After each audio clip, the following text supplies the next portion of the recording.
이 자리에 나와 예배하는 우리 모든 성도님들, 인터넷으로 가정에서 예배하는 모든 성도님들 한 분 한 분 모두가 예수 그리스도의 의와 빛을 온전히 받으셔서 예수의 사랑을 전하는 생명 사역자가 되시기를 주님의 이름으로 축원합니다. 우리 아이들, 어린 아이들이 기분 나쁜 얘기를 들으면, 욕하는 소리를 들으면 하는 얘기가 있습니다. 반사. 듣기 싫은 얘기를 들었을 때 반사, 나 안 들을 거야, 나 안 받을 거야, 네가 받아, 네가 그 욕 먹어 라고 얘기하면서 반사하는 이런 표현이 있는데, 이건 안 좋은 반사죠.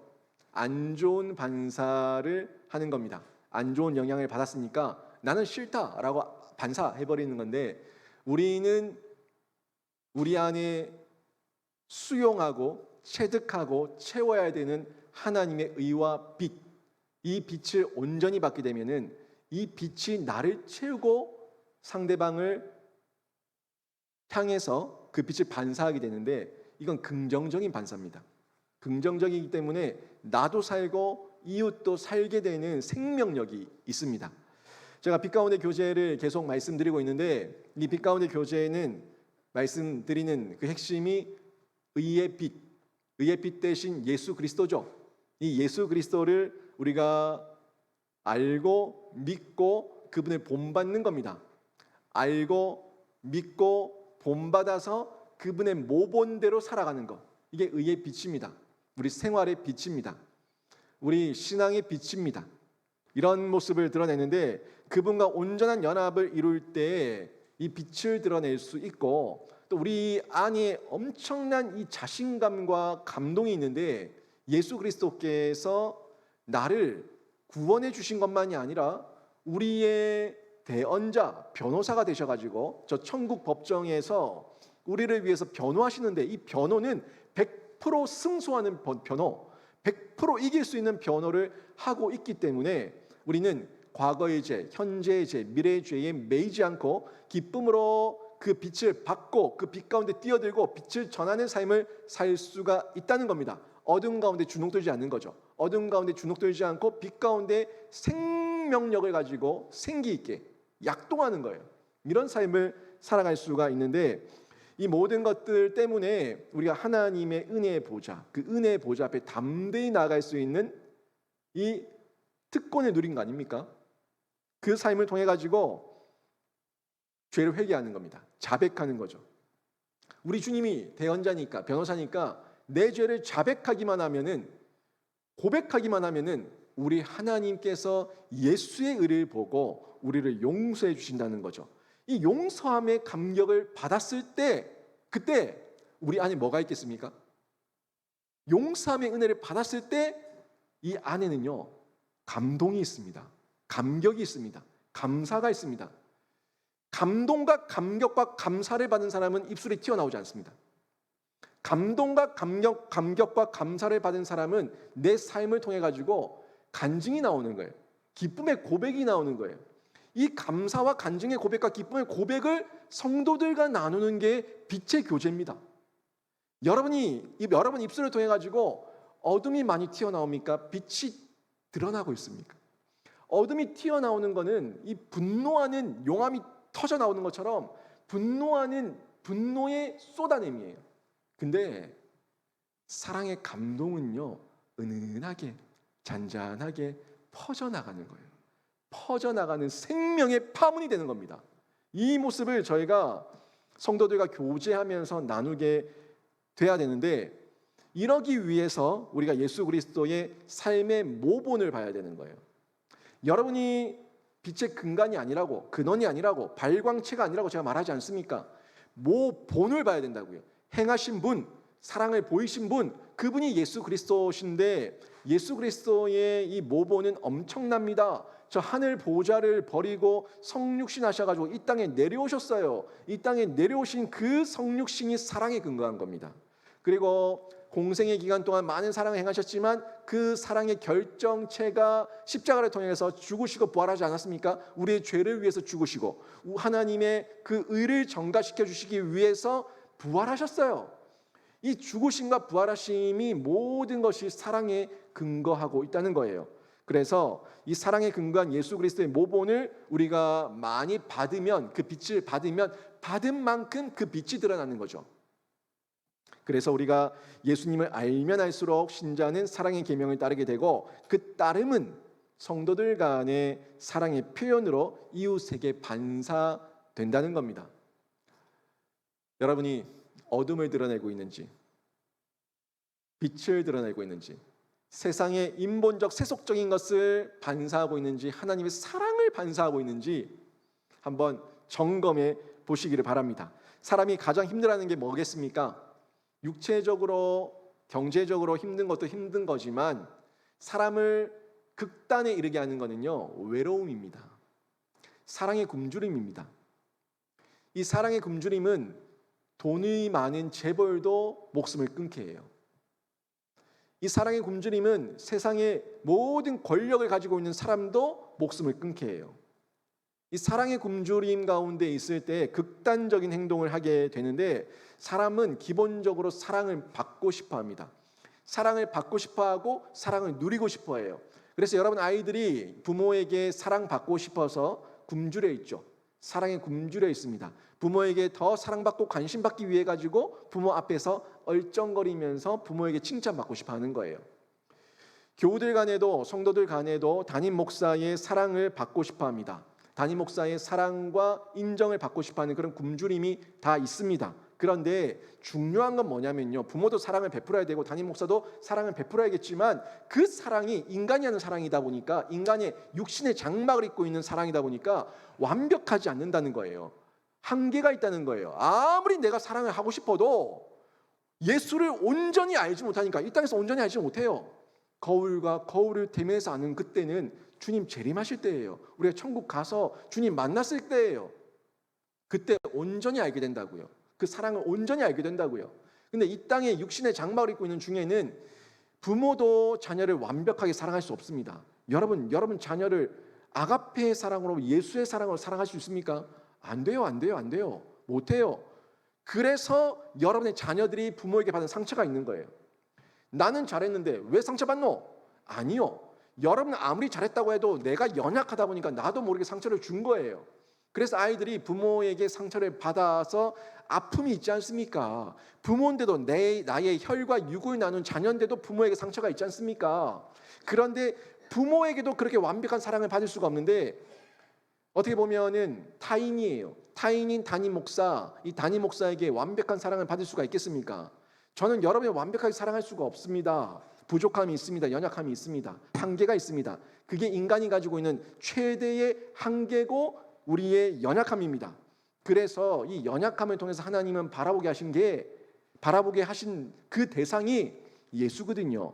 인간 부모는 연약하지, 인간 목자는 연약하지, 하지만 대목자장이시고 우리의 영원한 신랑 되시고 부모 되시는 하나님 앞에서는 우리가 최고의 완벽함을 누릴 수가 있지. 그분을 바라봐 하는 것을 전달해 주고 있는 겁니다. 예수를 바라봐야 되는 거예요. 예수 안에서 예수를 더욱더 의존하고, 예수를 더욱더 붙들고, 예수를 더욱더 의지할 때, 거기서 인간의 체험이 안 되는 그 영역을 신앙과 예수를 통해서 채울 수가 있는 겁니다. 이게 뭡니까? 접속이에요. 접속. 예수께 접속되어 있는 만큼 우리의 그 부족함과 연약함이 채워지니까 인간 부모를 보면서 이해해요. 인간 부모를 보면서 용서해요. 인간 목사를 보면서 용서하고 이해하고 기도해줘요. 그러면서 이 사랑의 교제가, 공동체가 만들어지게 되는 거죠. 예수 그리스도는 우리에게 이 사랑을 알게 하는 유일한 길입니다.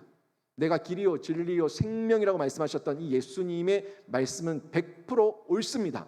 예수 외에는 이 모든 한계를 넘어설 길이 없어요. 우리의 죽음과 이 죄의 문제를 해결할 길이 없습니다. 그래서 예수 그리스도의 이 모든 사랑은요, 인간의 허기진 마음을 채울 수 있는 사랑의 묘방입니다. 이 사랑의 묘방이고, 예수 그리스도의 연합과 교제는 우리의 모든 사랑과 허기를 채울 수 있는 사랑의 비방입니다. 예수 그리스도는 우리 서로 사랑하라는 이 계명을 온전히 지킬 수 있는 하나님의 유일한 사랑의 비결입니다. 예수 그리스도는 우리가 사랑에 허기진 이 가슴, 이 무너진 가슴을 바로 세울 수 있는 사랑의 비책입니다. 예수 그리스도 외에는 그 어떤 사랑의 근간을 찾을 수가 없습니다. 예수 그리스도 안에 있을 때 연약한 우리가 사랑의 빛을 온전히 받아서 그 빛의 반사함으로 나도 살고 이웃을 살리는 그런 공동체와 가정을 이룰 수가 있는 겁니다.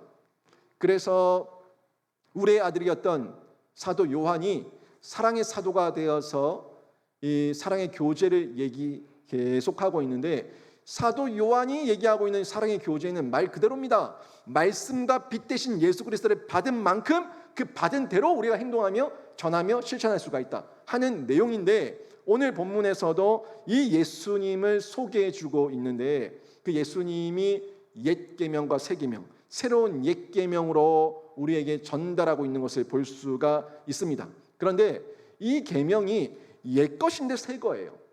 옛 것인데 새 거고 새 계명인데 옛 계명이에요. 아주 모호한 표현을 통해 가지고 옛 계명과 새 계명, 새 계명과 옛 계명의 사랑에 대해서 전달하고 있는 사도 요한을 만날 수가 있습니다. 7절 8절 말씀 보시게 되면은 이 옛 계명과 새 계명에 대해서 전달하고 있는데, 사랑하는 자들아, 내가 새 계명을 너에게 쓰는 것이 아니라고 얘기하죠. 내가 새 계명을 너한테 전하는 게 아니다. 그러면서 너희가 처음부터 가진 옛 계명이니 이 옛 계명은 너희가 들은 바 말씀이거니와, 그러니까 말씀을 들었으니까 이 말씀이 너희에게 이미 주어졌던 계명인데 옛 계명이다라고 얘기합니다. 그런데 다시 내가 너희에게 새 계명을 쓰노니, 아유 왜 이럽니까? 또 말이 바뀌어요. 다시 너희에게 새 계명을 쓰노니 그에게와 너희에게도 참된 것이라. 이는 어둠이 지나가고 참 빛이 벌써 비침이니라. 아멘. 지금 사도 요한이 옛 계명 얘기하다가 새 계명 얘기하다가 왔다리 갔다리 하는 이 모습이 여러분 어떻게 느껴지십니까? 사도 요한이 지금 우레의 아들에서 사랑의 사도가 되면서 나이가 많이 들었다고 제가 말씀드렸는데, 노망이 든 겁니까? 도대체 뭡니까? 지금 치매가 온 겁니까? 왜 이랬다 저랬다 합니까? 하는 생각이 드실 수가 있는데, 그렇지 않습니다. 사도 요한은 이 옛 계명의 말씀과 우리에게 이미 비춰진 새 계명을 같이 연결시키면서 옛 계명이 새 계명이고 새 계명이 옛 계명이고 이 모든 것이 율법의 완성이고 사랑은 예수를 통해서 온전해졌다 하는 것을 전달해 주고 있는 겁니다. 이걸 보시게 되면은 7절 말씀 다시 한번 보시게 되면 7절 말씀에 그대로 말하고 있죠. 너희가 들은 바 말씀이기 때문이라. 너희가 들은 바 말씀 이것 때문에, 너희가 들은 바 이 말씀 이것 때문에, 이거는 옛 계명이라고 얘기하고 있는 거예요. 지금 처음 듣는 게 아니라 예전에 이미 들은 거니까, 예전에 이미 너희에게 전달된 거니까, 너희가 들은 바 말씀 이것 때문에 옛 계명이라고 얘기하고 있는데, 신자들은요, 그 초대교회 성도들, 저도 마찬가지고 여러분도 마찬가지고 사도 요한이 말씀을 증거하고 있는 이 초대교회 성도들도 다 마찬가지고 서로 사랑하라, 서로 사랑하라 이 말씀은 이미 들었어요. 구약에서 들었고 예수님께 들었어요. 그죠? 예수님께서 마태복음 22장 37절부터 40절에 어떻게 말씀하셨습니까? 눈으로 한번 따라오시죠.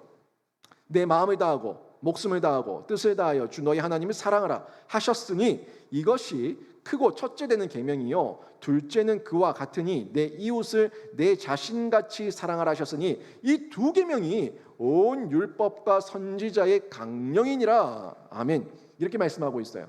그러니까 율법을 통해서도 서로 사랑하라고 말씀하셨던 이 모든 계명들이 하나님 사랑과 이웃 사랑이니까 이 모든 것들이 서로 사랑하는 거다라고 얘기하면서 새 계명을 주는데, 그 새 계명이 율법과 연결되어 있는 것을 분명하게 볼 수가 있죠.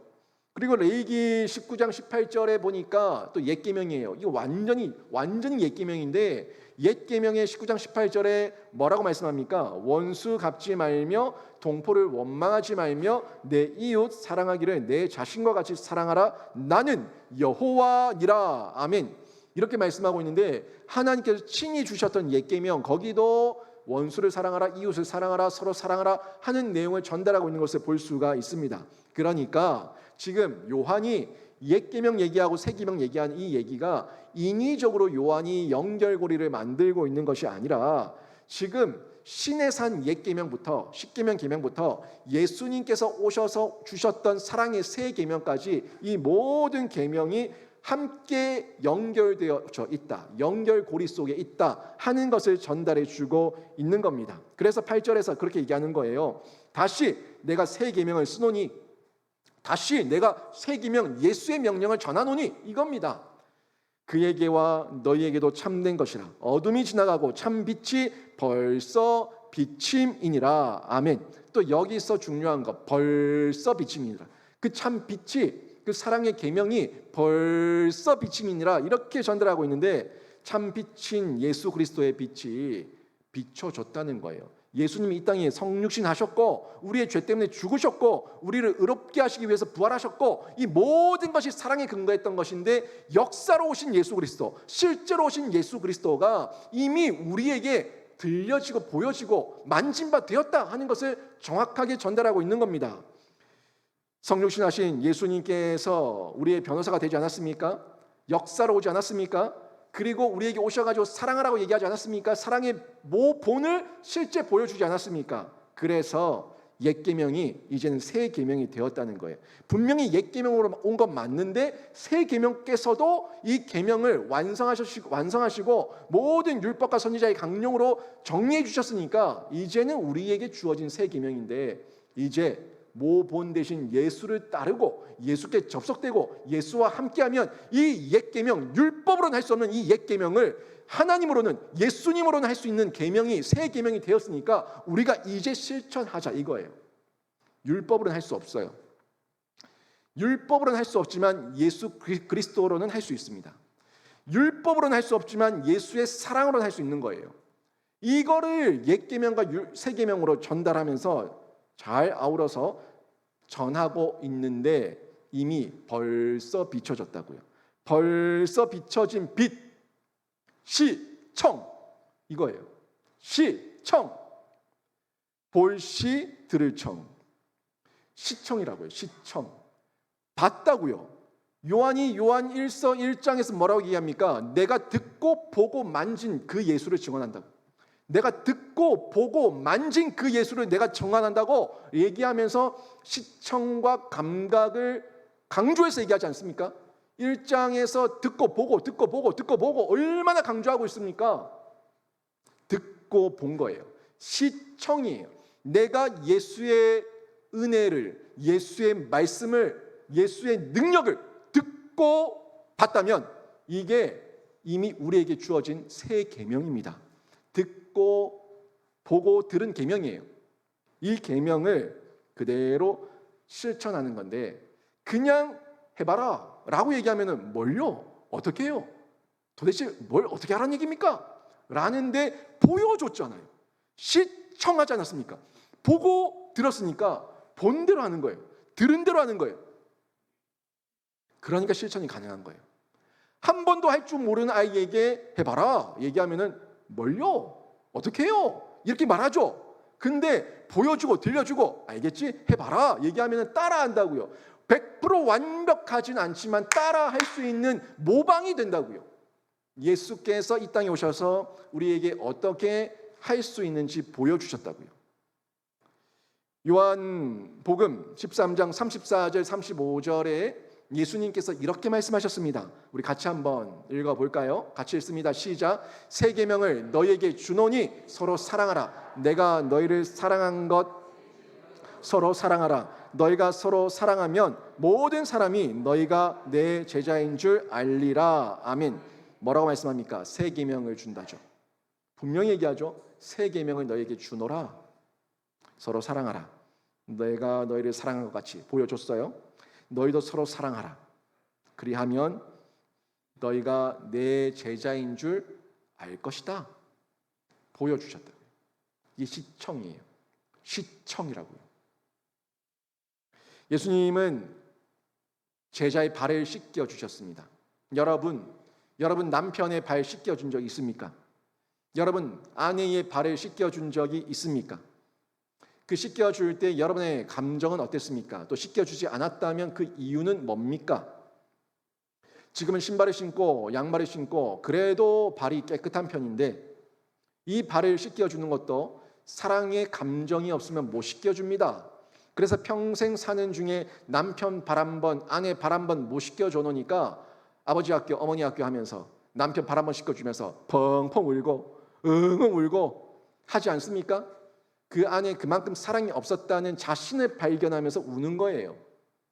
그런데 예수님 당시에 거의 맨발로 다니다시피 하는 그런 시대, 흙먼지가 온 바닥에 나부끼는 그 시대에 발을 씻겨줘요.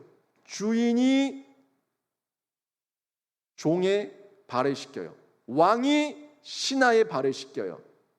스승이 학생의 발을 씻겨요. 그것도 하나님이신 예수님께서 인간의 발을 씻겨요. 무릎을 꿇어요. 물대야에 물을 떠와요. 허리에 수건을 끼워요. 그리고 친히 씻겨주세요. 이게 사랑입니다. 사랑의 표현을 예수님께서 보여주셨어요. 그리고 서로 사랑하라고 말씀하셨어요. 시청이죠. 듣고 본 겁니다. 예수님께서 병자들을 고쳐주셨습니다. 예수님께서 죽은 자를 살려주셨습니다. 이 모든 게 어디에 근거하고 있습니까? 예수님의 교만과 자만에 있습니까? 아닙니다. 병든 자를 살리고 제자의 발을 씻기고 죽은 자를 살리고 이 모든 것들은 사랑에 근거하고 있습니다. 예수님의 사랑에 근거하고 있기 때문에 우리는 그 사랑을 보고 듣고 따라하는 거예요. 그 사랑의 최종 결정체가 십자가지 않습니까? 이 십자가에서 죽으시고 부활하신 이 사건을 통해 가지고 진짜 참사랑은 나를 꺾을 수 있는 사랑이다. 나를 내 의지와 내 감정을 꺾을 수 있는 게 사랑이다 하는 걸 예수님이 보여주셨죠. 예수님의 감정은요, 십자가를 지는 게 싫었습니다. 하나님, 할 수만 있다면 이 잔을 저에게서 옮겨주십시오. 그게 예수님의 감정이에요. 하나님의 말씀은 예수님의 의지예요. 그래서 이 의지가, 하나님의 의지가 감정을 꺾어버리니까 사랑하게 된 겁니다.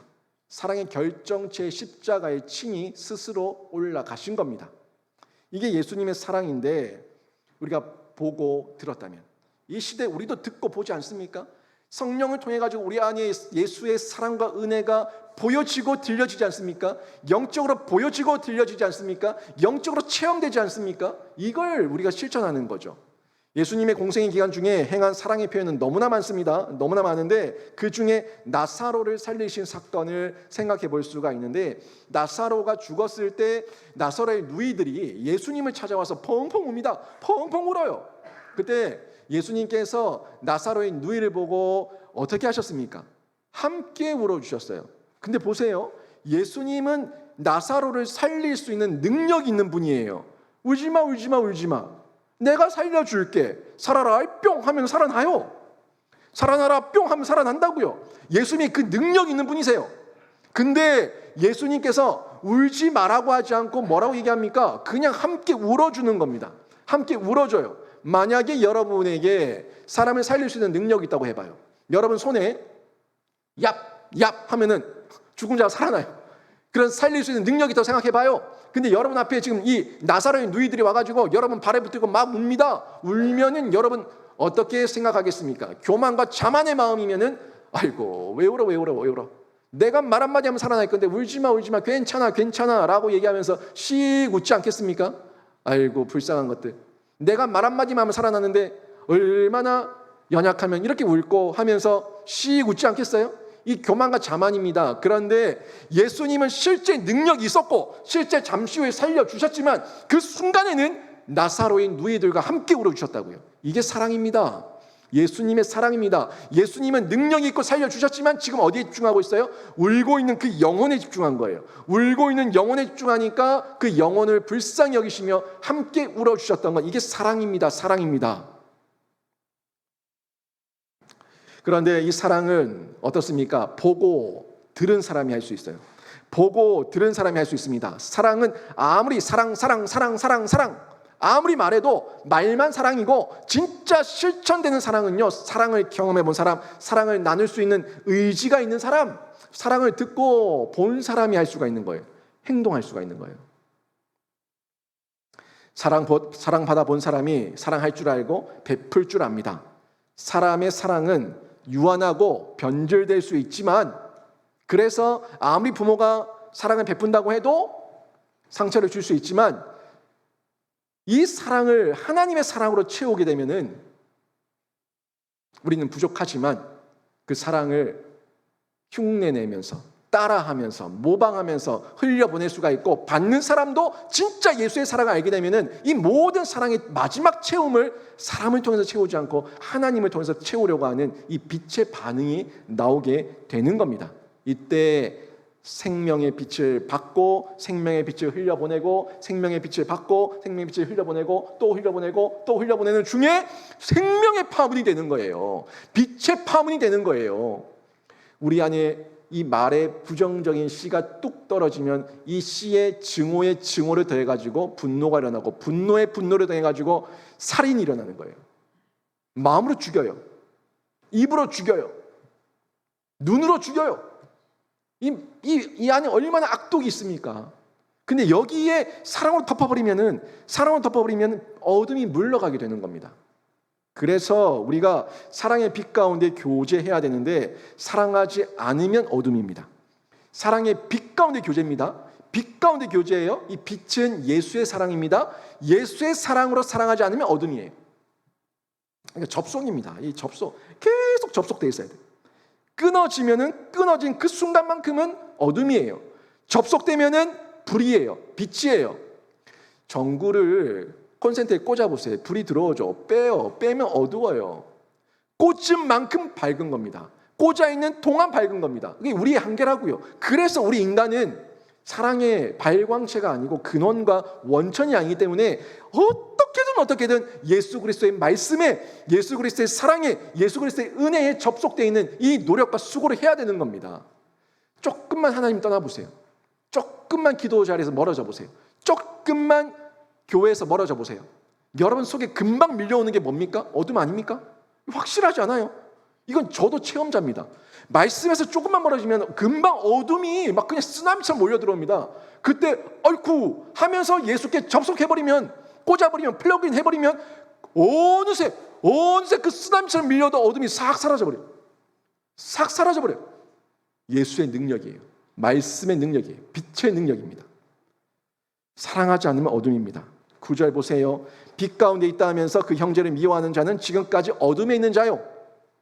말로만 빛, 말로만 사랑, 막 그 빛 타령, 사랑 타령, 말씀 타령 하지만 내 안에 형제를 미워하는 마음이 있으면 뭐라고 얘기합니까? 지금까지 어둠에 있는 자다 라고 얘기하고 있지 않습니까?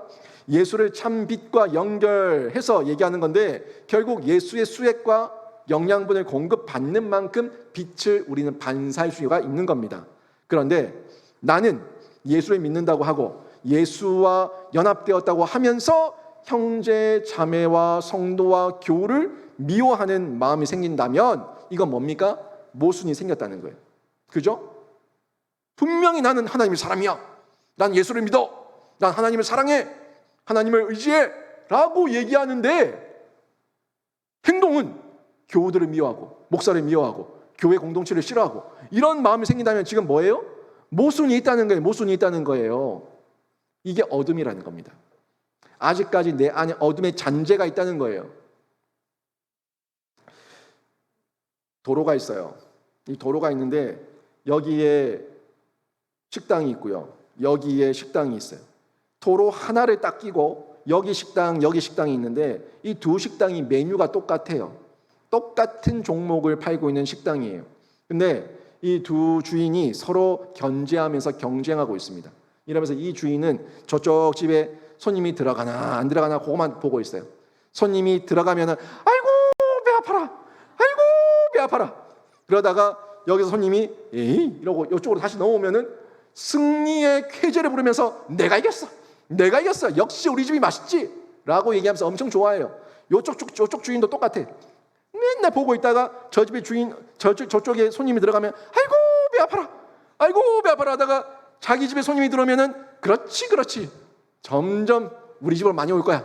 내가 이겼어. 내가 승리자야. 라고 얘기하고 있는 겁니다. 이 두 주인이 이렇게 오랜 기간 동안 서로 앙숙으로 살고 있다가 하루는 천사가 이 두 주인 중에 한 명에게 나타났어요. 나타나가지고 얘기합니다. 내가 너에게 소원해 들어줄게. 천사가 말하는 거예요. 내가 너의 소원에 들어줄게. 어떤 소원이든 다 들어줄 테니까 한 가지만 말해봐. 그런데 조건이 있어. 이 소원은 네가 원하는 대로 다 줄 거지만 이 조건은 네가 받는 것을 이 상대방은 꽃배기로 받을 거야. 네가 부자가 되고 싶어? 너 부자 되게 해줄게. 근데 이 사람은 꽃배기 부자가 될 거야. 너 오래 살고 건강하고 싶어? 오래 살고 건강하게 해줄게. 하지만 이 사람은 꽃배기로 오래 살고 꽃배기로 건강할 거야. 자, 네 소원이 뭔지 말해봐 라고 얘기했습니다. 이 사람이 한참을 고민하다가 저기요, 뭐든지 꽃배기입니까? 뭐든지 꽃배기입니까? 꼭 그래야만 합니까? 그렇지, 뭐든지 꽃배기야. 네가 받는 것에 꽃배기를 이 사람한테 줄 거야 라고 얘기를 했어요. 한참을 생각하다가 이 사람이 그럼요, 이렇게 해주십시오. 제 눈 한쪽을 멀게 해주십시오. 그러면 저 사람은 양쪽 눈이 멀 거 아닙니까? 라고 얘기했다는데, 여러분, 이게 어둠이에요. 이렇게 살면은 우리가 어둠 가운데 있는 거예요. 남이 잘 되는 건 볼 수가 없다는 거죠. 이 상대방이 잘 되는 것보다 차라리 내 눈 한쪽 없어지는 게 더 낫겠다. 이런 심보를 가지고 있는 게 어둠입니다. 우리가 형제 자매를 미워하면 어둠 가운데 있을 때 결과가 어떻게 나타나겠습니까? 이런 악한 마음을 가지고 있으면 결국 결과가 어떻게 나타나겠습니까? 방금 제가 한 예를 들어서 이야기를 드렸지만, 이 사람 자기 눈을 한 개를 뽑으면서까지 저 상대의 눈을 다 멀게 해버리겠다. 얼마나 못된 심보입니까? 그런데 그 결과를 성경이 정확하게 전달하고 있습니다. 11절 보십시오. 11절 보시면 그의 형제를 미워하는 자는 어둠에 있고 또 어둠에 행하며 갈 곳을 알지 못하나니 그 어둠이 그의 눈을 멀게 하였음이라. 아멘. 눈이 멀어버린다고요. 영적 눈이 멀어버린다고요. 영적 눈이 멀면은 육신도 피폐해지는 건 당연한 겁니다. 영혼이 잘된 같이 범사가 잘 된다고 했는데 영혼이 못됨 같이 범사가 망하는 겁니다.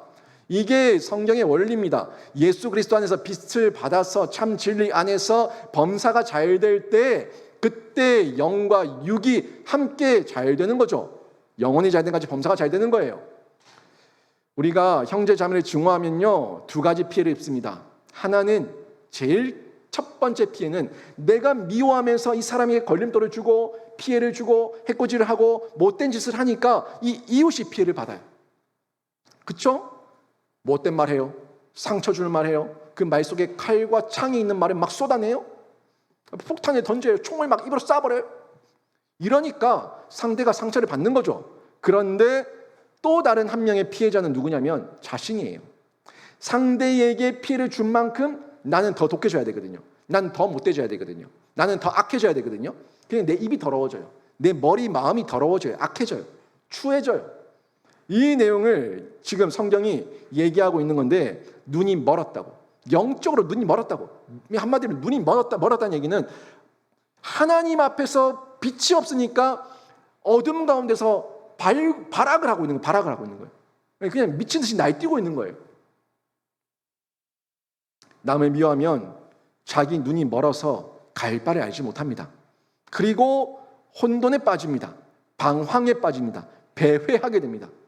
어디로 가야 될지 몰라서 여기 끼웃 저기 끼웃, 여기 쿵 저기 쿵, 그러다가 자기 몸은 망신창이가 되는 거예요.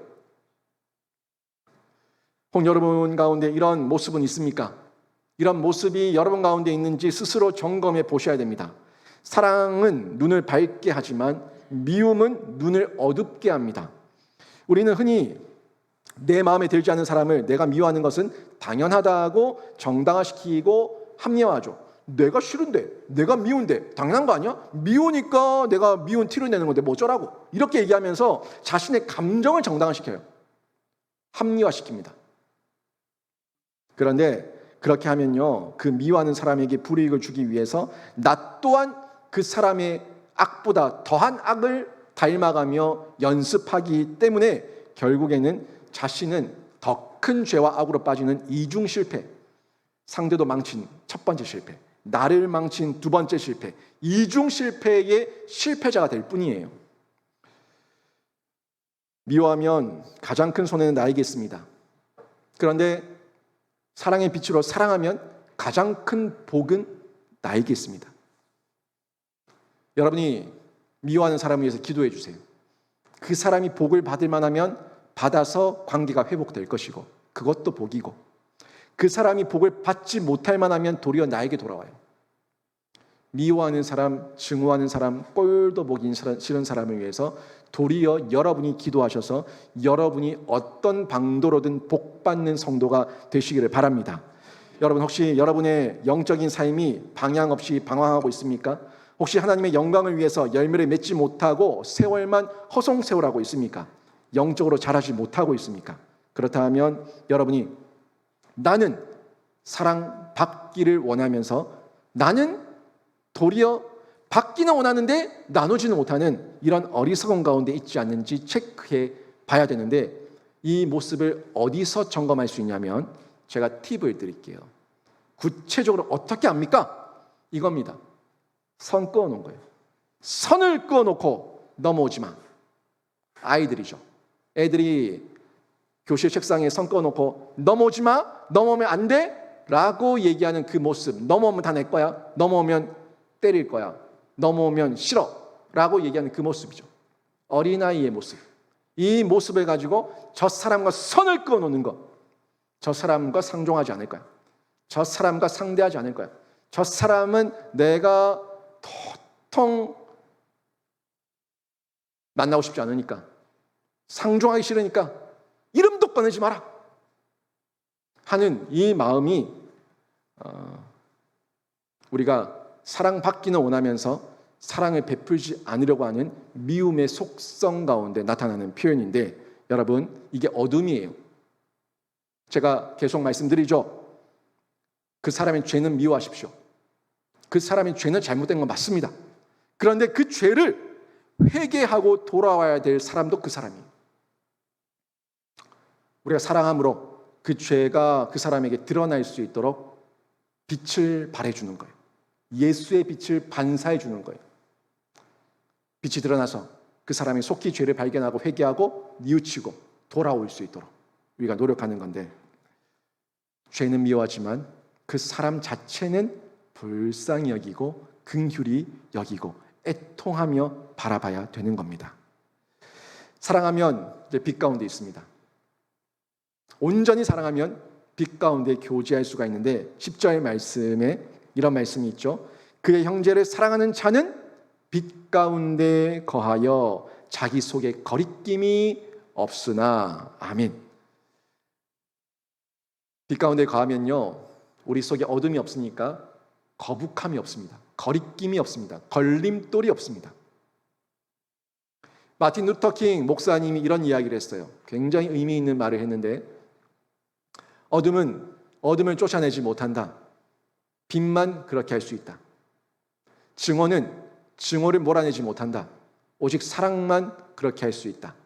오직 사랑의 빛만 미움의 어둠을 쫓아낼 수 있다.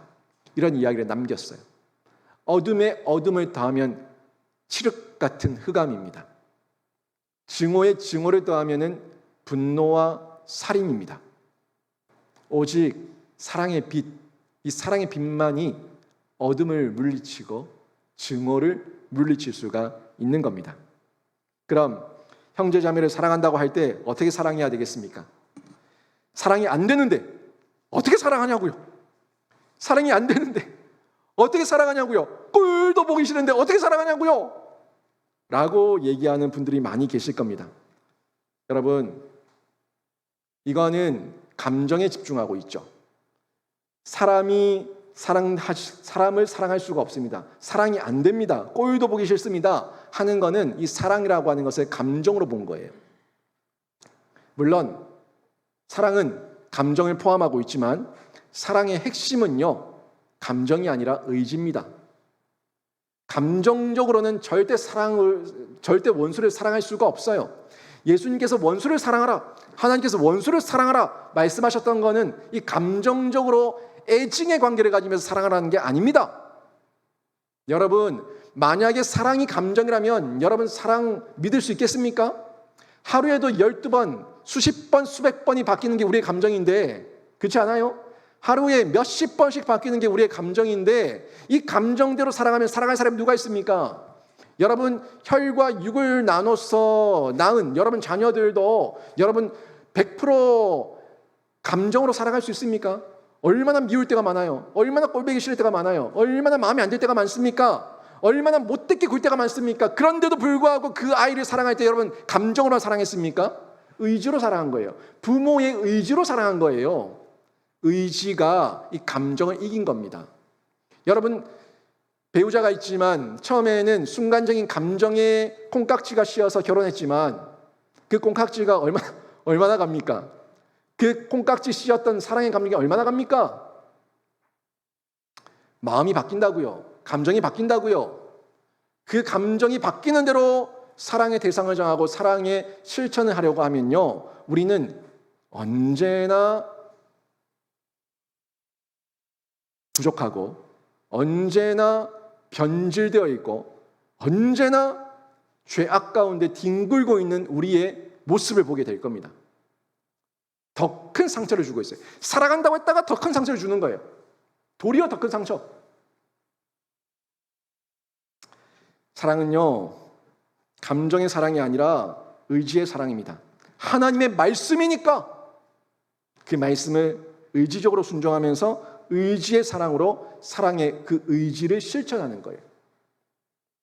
이렇게 살아가면 어둠의 감정도 바뀌는 이런 놀라운 일이 일어나게 되는데, 신문 칼럼리스트 겸 목사인 이 조지 크레인이라는 목사님이 있었습니다. 이 목사님의 실제 상담 사례인데요, 한 여인이 이 크레인 목사님을 찾아왔습니다. 찾아와서 자신의 어려움을 얘기했습니다. 목사님, 제 남편을 죽여버리고 싶습니다. 제 남편을 제거해버리고 싶습니다. 제 남편에게 받은 거 그 갑절로 갚아주고 싶습니다. 저는 제 남편과 이혼할 겁니다. 절대 같이 살 수 없습니다. 절대 같이 함께 있을 수가 없습니다. 그런데 이혼하기 전까지 제가 최대한 이 남편을 짓밟아주고 싶습니다. 최대한 모멸감과 상처를 주고 싶고 이 남편을 지근지근 밟고 싶습니다. 어떻게 하면 되겠습니까? 라고 얘기했어요. 이 조지 크레인 목사님이 이 남편을 최대한 괴롭히고 싶어하는 이 여인에게 이렇게 기발한 아이디어를 제안합니다. 부인의 이야기를 들어보니 굉장히 마음이 많이 상했군요. 저도 부인에게 더 이상 상담적으로 얘기할 말이 없습니다. 그렇다면 제가 부인의 마음을 시원케 해줄 수 있는 한 가지 방법을 제안해 볼 테니까 이 방법들을 해 보시겠습니까? 하겠다는 거예요. 집에 들어가시면 당신 남편을 진짜 사랑하는 것처럼 한번 행동해 보세요. 사랑하지 않지만 진짜 사랑하는 것처럼 연극을 해서라도 배우가 되어서라도 한번 해보세요. 그리고 남편이 당신에게 얼마나 귀한 존재인지 존귀한 존재인지 남편이 느낄 수 있도록 해주세요. 남편에게 하나하나 작은 것까지 모든 것들을 칭찬해주고 또 최대한으로 친절하게 해주고 배려해주고 너그럽게 대해주고 남편이 할 수만 있는 대로 기쁘게 해주세요. 즐겁게 해주세요. 그 노력을 아끼지 말고 아무 때나 한번 최대한 한번 해보세요. 그리고 나서 당신의 남편이 느끼기에 이 여자는 내가 없으면 못 사는구나. 이 여자가 나를 진짜 사랑하는구나 라고 느낄 수 있도록 한 이후에 그리고 그때 폭탄을 던져버리십시오. 그때 폭탄 선언. 이혼합시다. 당신과 사는 게 지겹습니다. 당신과 절대 못 살겠습니다. 당신을 짓밟기 위해서 내가 당신을 사랑하는 것처럼 느끼게 만든 건데 당신 나를 믿었나요? 난 당신을 싫어합니다. 난 당신을 증오합니다. 당신을 짓밟기 위해서 내가 이게 흉내낸 겁니다. 라고 얘기하면서 이혼 선언을 하십시오.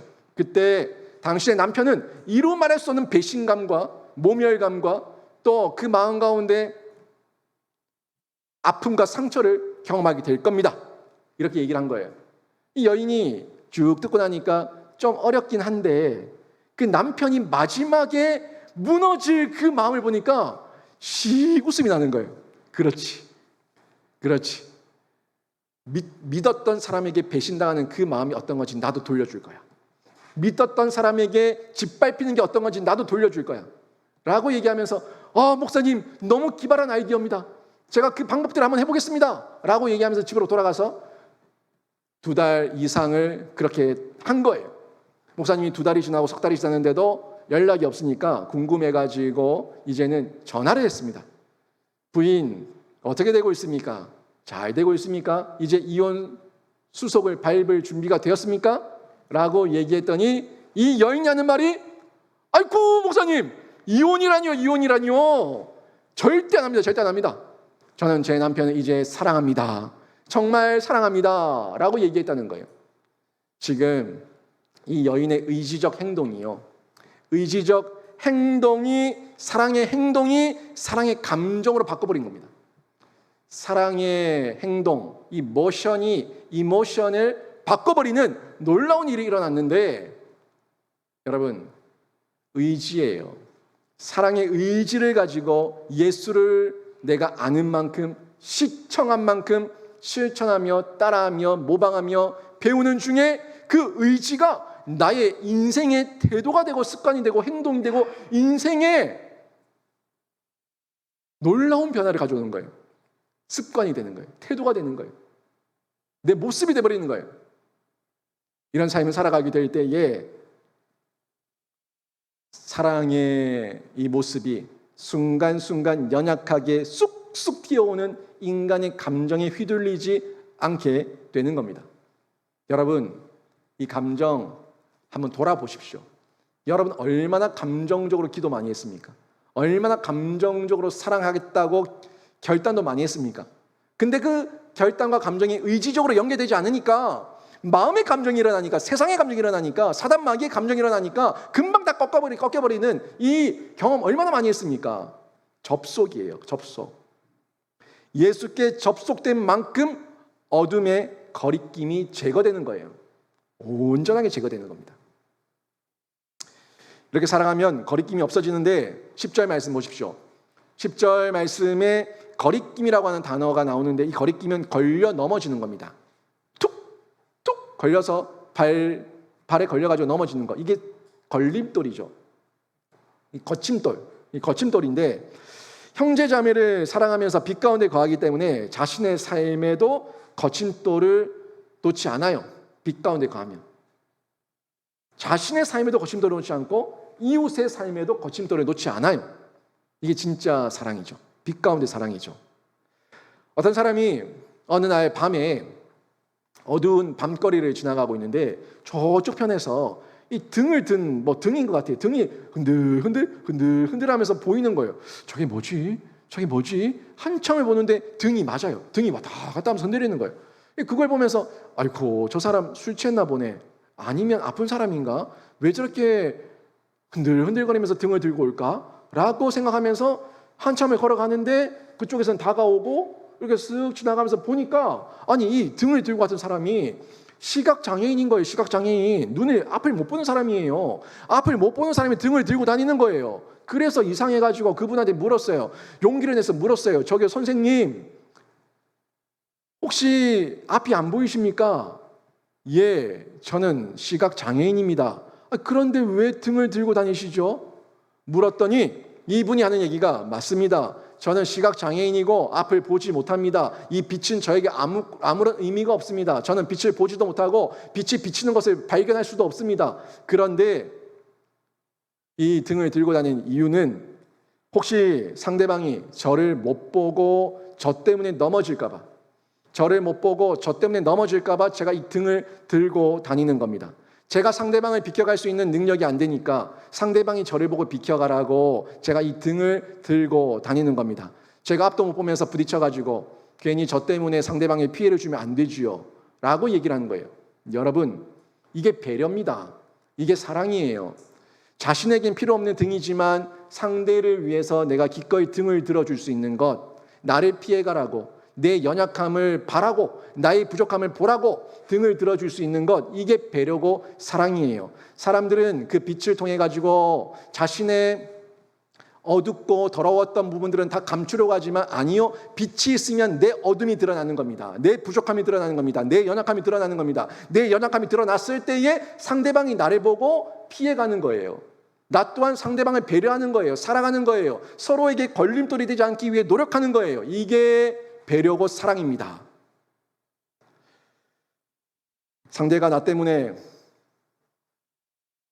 넘어지지 않도록 하는 것, 이게 사랑인데, 사랑하면 상대가 나 때문에 실망하지 않도록 하고, 나 때문에 좌절하지 않도록 하고, 나 때문에 앙심을 품고 신앙을 포기하지 않도록 하는 것, 이게 진짜 사랑이에요. 상대 앞에 걸림돌을 놓지 않는 겁니다. 거친 돌을 놓지 않는 겁니다. 또 스스로 자신이 걸림돌을 만들지도 않습니다. 자신이 자신의 걸림돌을 만드는 경우도 있어요. 내 마음의 오해, 착각, 열등감, 그리고 상처, 서로와의 어떤 어그러진 관계, 이런 것들 때문에 내 앞에 걸림돌을 놔버리고 상대방의 공동체에 걸림돌을 놔버리고, 그리고 상대방은 피해가면은, 사랑의 빛으로 피해가면은 그 사람을 더 증오하고, 저 사람 때문에, 교회 때문에, 누구 때문에 라고 얘기하면서 내가 걸림돌에 나서 내가 넘어져 놓고는 상대방이 안 넘어진 거에 배 아파가지고, 나만 넘어진 거에 억울해가지고 막 뒹구는 경우 얼마나 많습니까? 내 앞에도 걸림돌을 놓지 말고 상대방 앞에도 걸림돌을 놓지 마요. 이게 진짜 사랑의 빛이에요. 사랑은요, 남들에게 디딤돌이 되어줍니다. 그런데 미움은 남들에게 걸림돌이 되는 거예요. 여러분 자녀에게 그런 디딤돌이 되지 않습니까? 부모가 부족하지만, 연약하지만, 부모가 가진 건 없지만 내가 할 수 있는 대로 너희들에게 디딤돌이 되어줄게. 엄마 아빠를 딛고 너희들은 다시 한번 뛰어라. 엄마 아빠를 딛고 너희는 다시 한번 날아라. 그 마음으로 희생하지 않습니까? 그 마음으로 자녀들을 키우지 않습니까? 그 의지의 사랑이 그 아이들을 보면서 서운한 감정을 꺾어버리고 내가 기꺼이 우리 아이들에게 디딤돌이 되어주겠다는 마음으로 여러분이 엎드리지 않습니까? 이게 사랑이에요. 완벽하지 않지만, 물론 완벽하지 않아요. 그런데도 불구하고 그 부모에게 상처를 또 받아요. 완벽하진 않지만 사랑의 실천을 하고자 하는 부모의 수고와 노력이 있죠. 여러분, 우리의 사랑 실천을 한번 점검해 봅시다. 여러분은 예수 그리스도의 사랑을 받는 성도답게 형제, 자매를 사랑하면서 그 사랑을 보여주고 있습니까? 최근에 여러분이 실천한 사랑이 뭡니까? 여러분이 최근에 예수의 사랑으로 그 사랑을 실천한 사랑이 뭐냐고요? 그리고 지금 여러분이 실천하기 위해서 계획하고 준비하고 있는 그 사랑은 뭡니까? 여러분 지금 빛 가운데 있습니까? 어둠 가운데 있습니까? 만일 사랑의 실천의 경험이 떠오르지 않고 지금 계획도 떠오르지 않고 아무런 생각도 나지 않는다면, 내가 예수의 사랑을 실천한 게 도대체 뭐지? 했을 때 아무런 생각도 떠오르지 않는다면 여러분 지금 어둡다는 거예요. 여러분의 지금 영적 신앙적 상태가 어둡다는 거예요. 밝힐 수 있는 방법은 하나님, 예수 그리스도께 접속되는 방법밖에는 없는 줄로 믿습니다. 사람과 사람이 부대껴 사는 거, 이거 필요합니다. 사람과 사람이 부대껴 살아야지 사람이 자신의 문제가 뭔지 알아요. 저도 부대끼면서 제 문제를 발견해요. 제 스스로 발견하는 게 아니라 사람과 사람이 부대끼면서 내가 이게 문제구나 하는 걸 저도 발견합니다. 사람은 문제를 알기 위해서 사람과 살아야 되지만 사람이 이 문제를 해결하기 위해서는, 문제를 풀기 위해서는 하나님과 살아야 되는 거예요. 하나님과 동행해야 되는 거예요. 예수 그리스도께 접속돼야 되는 거예요. 이게 방도입니다. 비책이에요. 묘방이에요. 다른 방법이 없습니다. 영적으로 방향을 잡지 못하면 영적으로 방향을 잡지 못하는 방황이 있다면 의의 빛 대신 예수 그리스도 앞에 나와서 그 빛을 받아서 온전히 반사하는 반사체로 여러분이 살아가시고 실천해 보시기를 바랍니다. 구체적인 적용 한번 해볼까요? 여러분, 빛을 받았습니까? 말씀을 받았습니까? 시청! 예수의 그 말씀을 보고 들었습니까? 그러면 여러분이 이제 사랑을 드러내야 되는데, 여러분이 드러낼 수 있는 곳은 이제 문제가 해결됐으면 드러낼 수 있는 건 사람이라고요. 사람을 만나야 되는데 그 사람을 만나는 곳이 사랑방 아닙니까? 사랑방에 나오셔서 교제하셔야 됩니다. 사랑방에 나오시고 전도회에 나가시고 또 여러 가지 모임들에 나가시고 소그룹 모임에 나가시고 그 교제를 통해 가지고 예수 그리스도의 사랑을, 온전한 사랑을 실천해 보여주시는 거예요. 그때 여러분 사랑의 표현을 하십시오. 격려의 메시지를 말하시고 축복의 메시지를 전하시면서 말과 행동으로 표현해 주시기를 바랍니다. 또 그 사람들과 같이 부대끼고 있는데 내가 지금 나가면 일 더 하겠지, 내가 지금 나가면 청소 더 하겠지, 내가 지금 가면 뭐 해야겠지 하면서 계산하지 마시고 먼저 은혜 주신 대로 뛰어드셔가지고 계산하지 않는 나눔과 실천과 베품을 해보십시오. 가정을 오픈하시고 식사 교제를 나누시고 음식을 대접하시고 할 수만 있는 대로 여러분이 그렇게 흘려보낸다면 그게 사랑의 실천이에요. 의지적 실천이에요. 소그룹에 회비가 있습니까? 소그룹에 회비가 있고 모임 중에 회비가 있다면 회비도 내십시오. 계산하지 말고 내십시오. 할 수만 있다면 더 내십시오. 풍성하게 내십시오. 받는 게 복이 아니라 나눠주고 꺼주고 베푸는 게 진짜 하나님의 복인 줄로 믿습니다.